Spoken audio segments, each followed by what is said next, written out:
No site também, a gente tem o termos de uso, né? O termos de uso, ele é mais usado quando é um site que fornece alguma coisa. Por exemplo, um e-commerce, um aplicativo, né? Que ali ele está fornecendo um serviço. Porque no termos de uso, ele vai determinar o que pode ser feito e o que não pode ser feito dentro daquela plataforma. Então, muitas vezes, num aplicativo, por exemplo, a gente tem esse termo de uso. Porque ele vai determinar ali, olha, aqui dentro desse aplicativo você pode fazer isso, não pode fazer isso. É como se fosse um contrato. Ele vai ter as regras do contrato ali para você usar aquela plataforma, tá? Então, relembrando tudo assim, no site, políticas de privacidade do site, políticas de cookies e termos de uso quando tem algum tipo de serviço naquele site ou um aplicativo. Então, o termo de uso vai depender do tipo do site da empresa, né? Se ele está fornecendo, se for um e-commerce ou um aplicativo, a gente vai precisar sim do termo de uso. Então, vamos lá. Os documentos que a gente conversou até agora foram documentos externos, assim, né? Documentos que você vai informar para o titular de dados, você vai falar com o titular de dados. Agora a gente vai falar sobre os documentos internos da empresa. Os documentos necessários para esse projeto de adequação, para você formalizar essa cultura de proteção e privacidade de dados dentro da empresa. Então, a gente pode falar sobre a política de segurança da informação ou política de TI, né? Cada um pode usar um nome diferente, mas a ideia é a mesma. Você vai passar para os funcionários da empresa como funciona o TI da empresa, os sistemas da empresa. Dentro dessa política, você vai discriminar, por exemplo, se o funcionário pode usar um pendrive, quais são os acessos que ele vai ter naquele computador, se aquele computador tem se o empresário ali verifica os sites que o funcionário entra, né? Ele vai determinar ali as regras do jogo da parte de TI.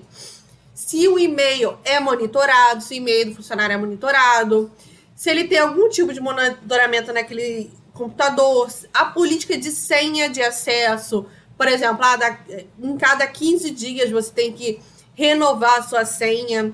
Então, essa política de segurança da informação vai trazer todos esses detalhes discriminados em relação à parte de TI, a parte da segurança da informação, para que os funcionários saibam quais são as regras que ele precisa seguir naquela tratativa daqueles dados dentro do sistema da empresa. Combinado? Então, vamos lá. Agora a gente tem a política de governança de dados.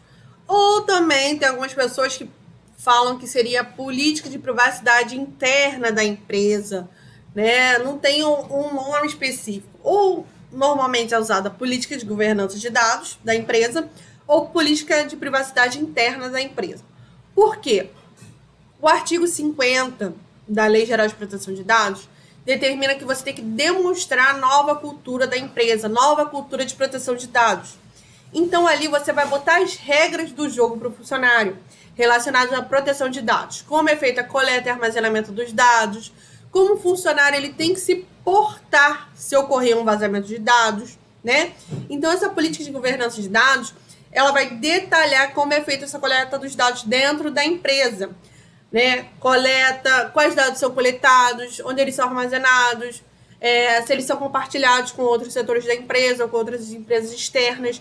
Você vai botar essa política de governança de dados para explicar para o funcionário como funciona essa tratativa de dados dentro da empresa. Então, nessa política, tem um caso também muito legal que foi aplicado uma justa causa num funcionário por causa disso. E com base na LGPD também, assim, foi muito legal. O que acontece? O funcionário pegou os dados dos clientes da empresa, né, lá no e-mailzinho dele, da empresa, e enviou para o e-mail dele particular, né, uma listagem com todos os nomes dos clientes, telefone, e-mail, todos os contatos, e enviou para o e-mail dele particular. A empresa descobriu isso e aplicou justa causa. Aplicou essa justa causa, ele entrou na justiça falando que ele não cometeu nenhum erro, que ele enviou somente para o e-mail dele particular, que ele não fez o compartilhamento com outras empresas. E a justa causa dele foi mantida por quê? Porque a empresa tinha uma política de segurança de informação, tinha uma política de privacidade interna de dados.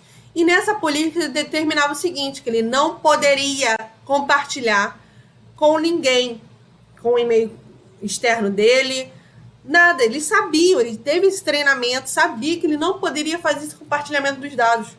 E com isso, foi aplicada a justa causa e foi mantida.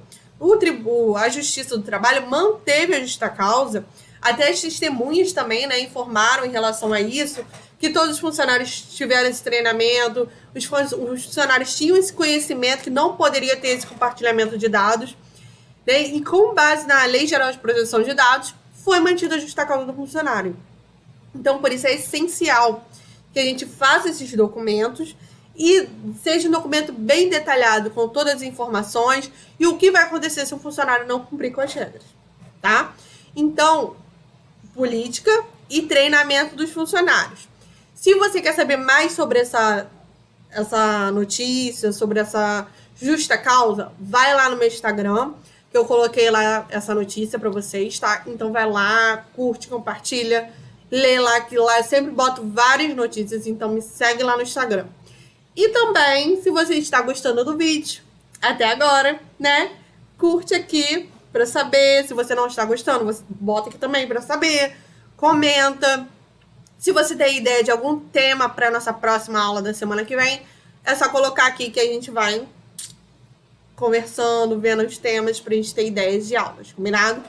E lembrando também, se você quer ficar por dentro de todas as aulas que a gente tem aqui no YouTube, vai lá no meu Instagram, se inscreve no link da bio para ficar por dentro do tema das aulas, das nossas lives, porque tem muito conteúdo.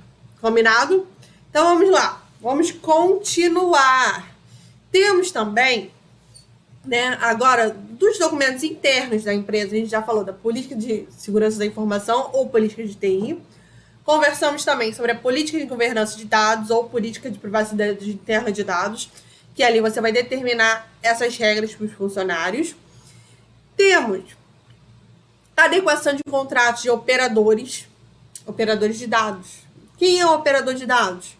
É com quem o controlador de dados vai compartilhar aqueles dados. Então, por exemplo, a minha empresa tem uma contabilidade externa.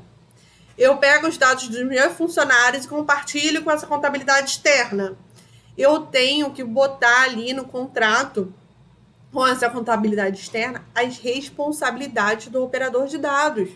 Verificar se ele está adequado à Lei Geral de Proteção de Dados.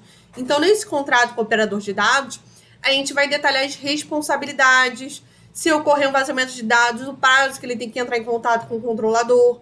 Tudo isso a gente tem que detalhar. Por quê? Se ocorrer um vazamento de dados, a responsabilidade é solidária.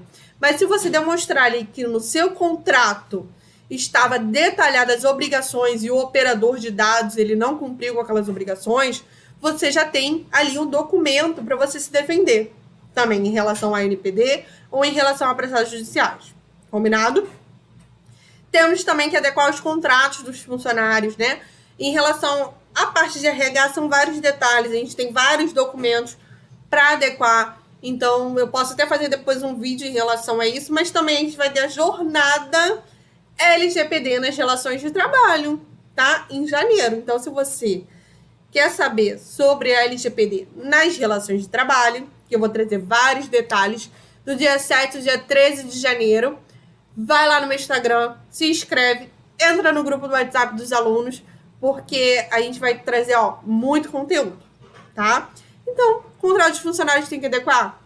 Tem, eles são titulares de dados, tá? Mas eu não vou trazer mais dicas aqui sobre isso, não. Eu quero que você me acompanhe, lá na jornada, tá bom? E temos também a política de retenção e descarte de dados. Nessa política de retenção e descarte de dados, o que a gente vai fazer? A gente vai detalhar os prazos. Então, a política de retenção e descarte de dados, ela vai ser usada para determinar os prazos de armazenamento de cada documento. Por quê? Dependendo do setor da empresa, a gente vai ter prazos diferentes. Por exemplo, na área da saúde, tem prazos mais específicos para o armazenamento daqueles dados, tá? Então, ali você vai detalhar o prazo de cada armazenamento de cada dado. Por exemplo, no setor de RH, quais são os prazos ali do armazenamento de cada documento? Qual vai ser a forma de descarte desses dados? depois os dados estão todos na nuvem da empresa, vai ser eliminado da nuvem, vai ser picotado. Então, a gente tem que verificar como vai ser feito o descarte desses dados também. Então, na política de retenção e descarte de dados, a gente vai colocar essas informações dos prazos de armazenamento e como vai ser feito o descarte dos dados. Combinado? Então, eu trouxe aqui os documentos essenciais para vocês, os principais documentos. Laura, mas tem mais documentos? Tem mais, mas eu trouxe aqui os principais. Esses não podem faltar no programa de implementação à Lei Geral de Proteção de Dados. Combinado? Então, vamos recapitular. A gente começa pelo mapeamento dos dados, ou data mapping, como alguns chamam também.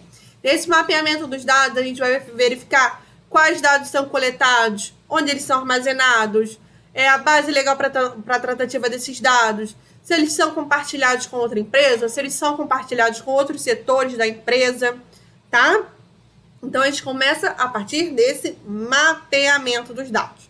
Temos também o relatório de operações de tratamento de dados. O que é esse relatório? O relatório, a lei traz essa obrigação para os controladores e para os operadores. Eles precisam ter esse relatório. O que vai ser esse relatório? A gente vai pegar todas as informações do mapeamento dos dados e passar para esse relatório de operação de tratamento de dados. Tá bom? E temos também o relatório de impacto. O relatório de impacto vai ser usado quando temos a base legal, legítimo interesse, quando está sendo usado o titular de dados, né, o direito dos titulares de dados, o direito fundamental do titular de dados, ele pode ser violado, ou quando está sendo feita a tratativa de dados provenientes de território fora do território nacional, né? São dados de estrangeiros. Se você está fazendo a tratativa desses dados, você também tem que fazer esse relatório de impacto. Temos também canal de atendimento aos titulares de dados, o canal que você vai estabelecer as regras para o titular de dados entrar em contato com a empresa, com quem ele vai entrar em contato, prazo de resposta, tudo isso. Temos, em relação ao site, política de privacidade do site, que a gente vai detalhar todas as informações ali. Quais são os dados coletados naquele site, como ele é armazenado, com quem ele é compartilhado, e o canal de atendimento para o titular de dados. Política de cookies, né? Quais são os cookies usados naquele site, como se o titular de dados vai aceitar ou não aqueles cookies, né? Tem que ser o consentimento expresso ali, detalhado, tá bom? Então, o titular de dados tem que visualizar quais são os cookies daquele site, se ele vai aceitar ou não, tá? Termos de uso para os sites que possuem um serviço ali, né? Um e-commerce, um aplicativo. E naquele termo de uso, ele vai determinar as regras do jogo. É um contrato, ele vai determinar como você vai usar aquele aplicativo, por exemplo, ok? E os documentos internos da empresa. Temos política de segurança de informação ou política de TI, que vai determinar as regras para a tratativa dos dados dali na parte de TI, como vai ser o acesso dos funcionários, quais são as regras para os funcionários utilizarem os computadores e os compartilhamentos de dados por e-mail, tá? Ali a gente vai detalhar essas informações. Temos também a política de governança de dados ou política de privacidade interna de dados. Nessa política, a gente vai botar as regras do jogo para o funcionário. Olha, funcionário, aqui a gente faz a coleta de dados dessa maneira, é armazenado nesse local, é compartilhado com tal empresa, com tal área da empresa. E se você não cumprir com essas regras, você pode sofrer tal sanção. Se ocorrer um vazamento de dados, você tem que procurar o encarregado de dados. A gente tem que botar ali todo o procedimento, tá, gente? Botar detalhado mesmo e fazer o treinamento com o funcionário. Não adianta nada fazer um papel e botar lá e o funcionário não ter um treinamento para saber quais são as ações que ele precisa fazer caso ocorra um incidente de vazamento de dados. Combinado? Temos o contrato com operadores de dados. Esse contrato quando vai ter um compartilhamento de dados com o operador de dados, você também precisa adequar esse contrato.